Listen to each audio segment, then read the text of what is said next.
Welcome back to another edition of All Chiefed Up, where we do Kansas City Chiefs news, analysis, and more. I am Steve, and I'm here with Mike. Today, we're going to be doing our Road to Victory Friday, our top 5 keys to beating the Chargers on Thursday night.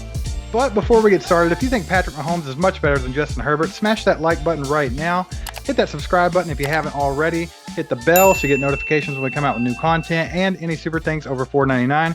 We're going to send you out some stickers and a keychain. Chiefs Kingdom, we got a huge game early in the season, a Thursday night matchup with the Los Angeles Chargers. It's been a battle lately with them in the AFC West. Patrick Mahomes versus Justin Herbert. That's the new thing in the AFC West, and we're going to see it on display early this year in the second week of the regular season. Mike, what do you think about that, man?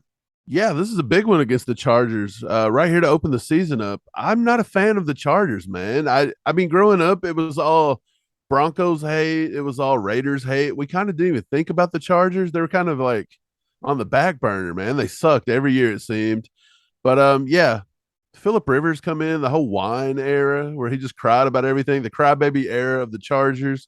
And now it's into Herbert. And I don't know, something about Herbert just reminds me of like a prepubescent high school kid trying to play baseball or something and get an offer to like Vanderbilt. I don't know, something about him. For some reason, I know exactly what you're saying. There's something about Herbert that irks me as well. When they got Philip Rivers, and then they had LaDainian Tomlinson, Junior Seau. They actually had some good competitive teams there. Antonio Gates, even. They were projected to win the AFC West every year and win the Super Bowl every year, and they never could complete that. And I think it just got annoying because you're starting to see the same thing again now. It's like history repeats itself. Now we're seeing the same thing with Justin Herbert. Yeah, the Chargers are going to win the AFC West this year. They're going to the Super Bowl, and we're already seeing it, and they've not done anything yet. No, it's a notorious franchise for choking. Like that's what I see every year. The announcers, the pundits, they come out and they tell us how good the Chargers are and how they're unbeatable. And every year they fall one game short of the playoffs. So it doesn't matter how what they say. We know what the Chargers are. Right. I think everybody here knows why we don't like the Chargers because you don't like them either. So let's go ahead and get into that injury report for the game on Thursday. Okay, so yeah, there are a lot of injuries to a lot of big names here with the Chiefs. We got Mahomes coming in with that left wrist injury. It looks to be not a big problem. He's probably going to play on Thursday. I'd probably say 99.9% chance he's getting out there. Justin Reed, he was a little limited with his. He has a hand injury. Justin Watson's dealing with that chest injury. They say he's limited. Juju has a little shoulder injury. He's limited. Trey Smith is still dealing with his ankle. He's practicing in a limited capacity. Hopefully, he'll get back out there Thursday. Orlando Brown is dealing with a knee. Butker with the ankle again. And then McDuffie still has that hamstring. I would say the only one probably in jeopardy of not suiting up against the Chargers on Thursday will be McDuffie and that hamstring, which the Chargers have a lot of injuries too, so it's probably going to cancel out. But I think the thing that I don't like is that is a lot of big names. That is a list of who's who for the Chiefs right there on the injury report. Now, offensive weapons for the Chargers, they have a lot of those as well. Keenan Allen probably not going to play on Thursday night because of a hamstring injury himself. So McDuffie being out kind of gets offset by Keenan Allen not playing. But they still have Joshua Palmer. They still have Mike Williams. And of course, they like to pass the ball to Austin Eckler all the time. So there's still plenty of options for a quarterback that threw to 9 different targets last week. So the Chargers do have a lot of injuries, as you mentioned. Keenan Allen is dealing with a hamstring. J.C. Jackson from the Patriots, they signed in the offseason. He didn't play last week, may not play this week. He's dealing with an ankle. Donald Parham Jr., tight end, he has a hamstring injury again. Rashawn Slater, their big offensive tackle, he's dealing with a little bit of a back injury. He'll probably be out there, but he will be dealing with that throughout the day. And then linebacker Drew Tranquil is dealing with a back injury as well. So as you mentioned, yeah, Keenan Allen missing is going to allow receivers like Josh Palmer, who was a rookie last year, looked pretty good out of Tennessee. He'll be able to step in and get a bigger role. That's also maybe a guy you guys might want to snag off the waiver wire in fantasy. But yeah, I think they'll be okay. I don't think injuries on either side is going to be a reason they can look at it and be like, hey, we lost the game or we won the game. I would say Keenan Allen's probably a little bit bigger loss for them than McDuffie would be for us because we are so deep there at corner. So let's just go ahead and get into the top 5 keys to Victory Friday this week. I don't know if that has as good of a ring to it as Victory Monday, but it's Victory Friday. Thanks for being with us today. Make sure to stick around after the top 5 keys to see our predictions on the game. We got some hot takes, baby. Okay, so top 5 keys. Let's just kick it right off with number one. Of course, it is going to revolve around a quarterback, but not Mahomes today. It's going to revolve around Justin Herbert. So, key number one, we have to make Herbert feel uncomfortable in the pocket. We cannot give him a clean pocket. We can't give him a lot of time. He will pick you apart. And so, part two of this one is we have to have sticky coverage on the back end with our corners and linebackers, whoever it may be.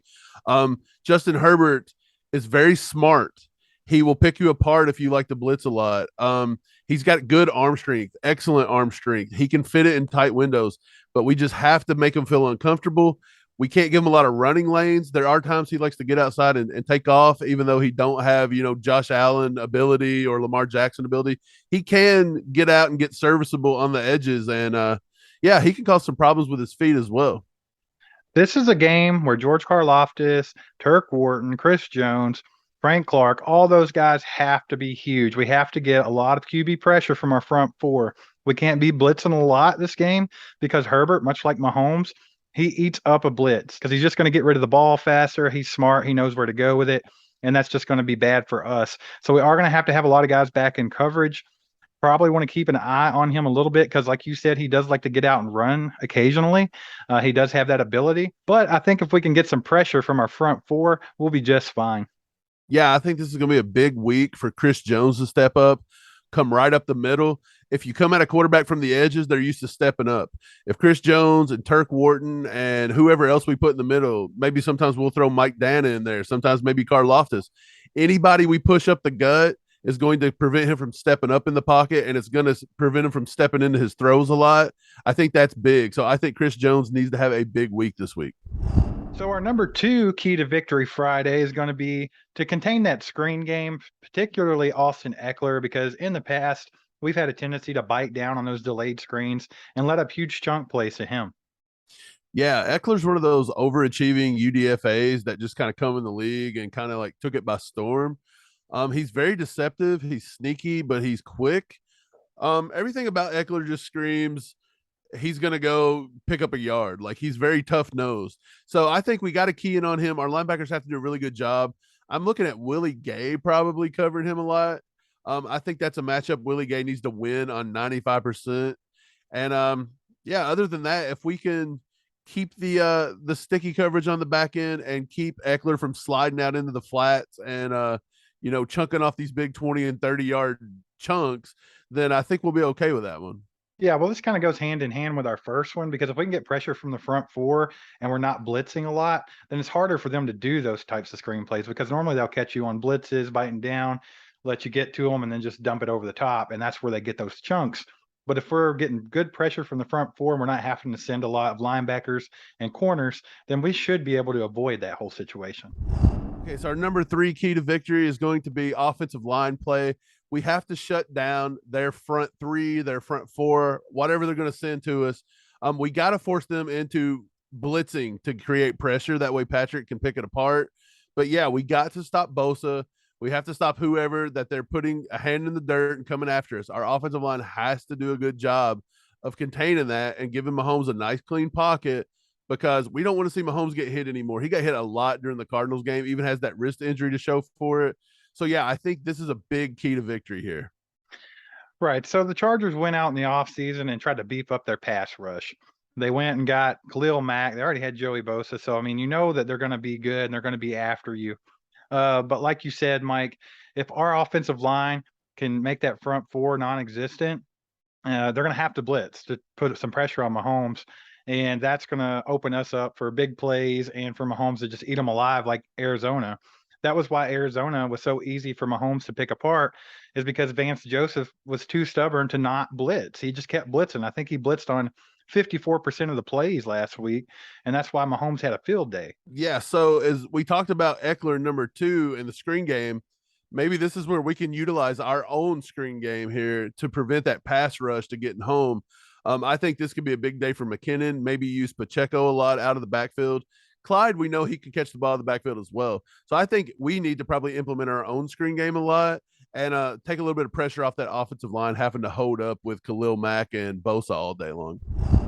So key number 4 is going to be for the Chiefs to not squander opportunities to take a big lead early. When we lose out on those opportunities in games, especially ones that end up being tough, close games with like division rivalries and everything, well, it always comes back to haunt us later. Because even in those games where Mike Williams caught like a million game-winning touchdown passes against us in the past few years and things like that, there were always opportunities earlier in the game that we just squandered completely, that we could have already had this game in the bag. And that's easy to say about any game.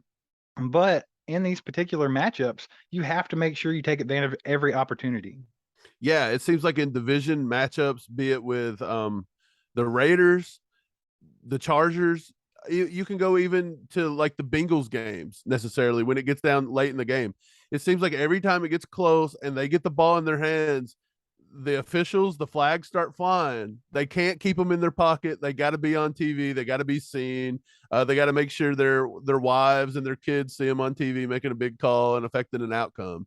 So that's these officials. NFL officials love to affect outcomes of games on nitpicky calls, and so you can't allow that to happen. I believe it was Mike Williams and the Chargers. They just kept throwing flag after flag after flag, and that's why they got the win over us a few years ago. I want to say it was in 2019, maybe. I think that was on Thursday Night Football as well. So we have to take advantage of our opportunities early, put points on the board. It's always a thing. Andy Reid and the Chiefs seem to, in the second half, take the foot off the gas. But with the Cardinals, they didn't do that, and that was a good sign. So hopefully, if there's opportunities to keep the pedal down and to run up the score on the Chargers, let's do it. They're going to have to do just that. When we put ourselves in position for the referees to be able to step in and make themselves the center of attention, it always happens. You can bank on it. There's going to be some kind of a defensive holding call, automatic first down. There's going to be hands to the face. There's going to be roughing the passer or just straight out pass interference to put them on the 1 yard line. We've seen it over and over and over again. The only thing that you can do about that is to not put yourself in that situation. Don't do something stupid in the first half that cost us 7 points. And then later in the fourth quarter, we get boned by a 5 yard defensive holding penalty. Yeah, it happens much too often. We even seen it in week 1. They were doing that the whole game for the Steelers and Bengals. They just gifted Burrow and the Bengals all the way down the field for the entire fourth quarter and most of overtime, and they still lost. They tried at least 3 times to give that game to the Bengals, and the Bengals just couldn't take it. Yeah, this happens very often. It happens to the Chiefs a lot. Anytime they can bone the Chiefs, they'll do it. Okay, last one here, number 5. We just need to overcome our injury problems. As I said before, we got a big list. We got Mahomes, Reed, Justin Watson, Juju, Trey Smith, Orlando Brown. All those guys are on the injury report in some kind of fashion. It may or may not prevent them from playing, but you do know they do have an injury there. So if they take a bad hit, if they get stepped on, if they get tackled the wrong way, that is going to be a problem. And then, of course, we got McDuffie not playing for sure, probably with the hamstring. And then Butker's ankle. We've already talked about it. Extra points and field goals are becoming prime time in this league. 2 or 3 teams that shouldn't have lost on Sunday did because their kickers couldn't hit. I think it was the Titans got beat by the lowly Giants because their field goal kicker couldn't hit. And so that's a big, important part of this game. We have to overcome our injuries, and we can't allow the injuries to give us an early loss. So we're kind of between a rock and a hard place with this injury thing, because you don't want to put guys out there that are not ready to get out there because it's so early in the season. You don't want to make it worse, and they'll miss a lot of games. But we have a very critical game right here at game number 2 because it's a division rivalry. The Chargers are the most likely to take this division away from the Chiefs. I'm not too worried about the Broncos after seeing them on Monday night. I'm not that worried about the Raiders, to be honest, but the Chargers are a good team and they always put up a fight against us. So right here, we have to win this game early. I think it's critical. So we want all of our good players on the field. So yeah, kind of walking a tightrope there. Yeah, we had alluded to this earlier in our schedule predictions and stuff way back in like March. The league was seemingly coming after Andy Reid and the Chiefs this year. They thought they had us on the ropes. They thought that we were going to be in a bad rebuilding down year and that we didn't have a chance without the whole Tyreek Hill trade and all that. So it seemed like they opened us up against a very tough opponent on an away and then put us on a short week against our division rival that, as Steve alluded to, was probably the one team that could overtake us in the division. And it's like they wanted to get us right off the bat, 0-2, cripple us right off the rip. And it didn't happen. We come out and lit Arizona up, and going into week 2, the Chargers got a little injury problems with Keenan Allen. That's a big injury. And now it looks like the Chiefs may be in the driver's seat early. So it may have backfired, but yeah, that's something on this short week. We got to get the injuries under control. We got to beat this division rival right off the rip. And I think that puts us in a good spot going into week 3 if we can do that. Yeah, the Chiefs are definitely coming in here with the momentum. That's for sure. Because the Chargers had a close game with the Raiders. We just waltzed all over Arizona Cardinals, and we're coming in here on a high. So hopefully we can just keep that rolling. That would be great because the outlook of the season is going to be much better if we're already ahead in the division. Okay, so that's going to wrap up our top 5 keys to victory Friday. We appreciate you guys watching. If you guys haven't checked out our player profile on Justin Reed that we posted yesterday, Steve's going to throw that up top. Steve, what else you got for Chiefs Kingdom? Let's go ahead and get this fun part out of the way. Let's do some game predictions. Let's hear what you got to say. Okay, I got the Chiefs beating the Chargers 31-30. I think it's going to be close. It's probably going to come down to a Butker field goal at some point. But yeah, MVP, I don't want to take the one you're going to throw out. I have a sneaking suspicion who you're going to throw out. So we're not going to do that. I'll go ahead and I'll pick a dark horse. I'm going to take a defensive player as the MVP. I'm going to take Chris Jones. I'm going to say Chris Jones has a good day and he gets after Herbert. I'm going to give him 2 sacks and a pass deflection on the day. That would be excellent. I'm all for that. But I'm going to go with 41-30 Chiefs over the Chargers. My MVP, Travis Kelce. It's the Los Angeles Chargers. He always does good against the Chargers. I'm going to give him 120 yards receiving and 2 tutties. That's exactly what I wrote down. I wrote Travis Kelce, offensive MVP, ? And I wrote 9 catches, 110 yards, 2 touchdowns.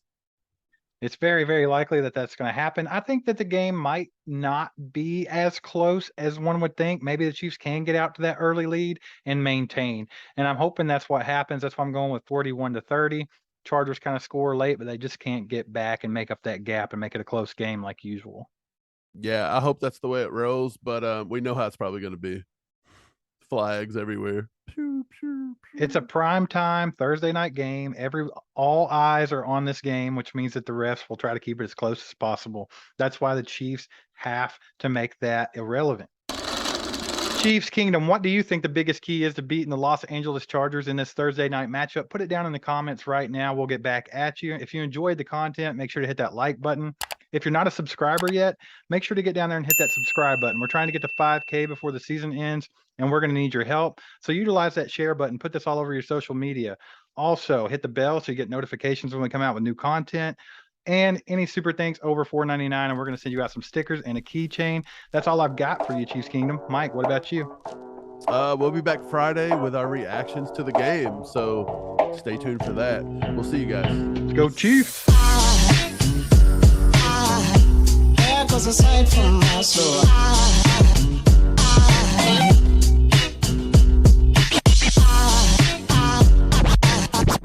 There goes a sight, there goes a sight.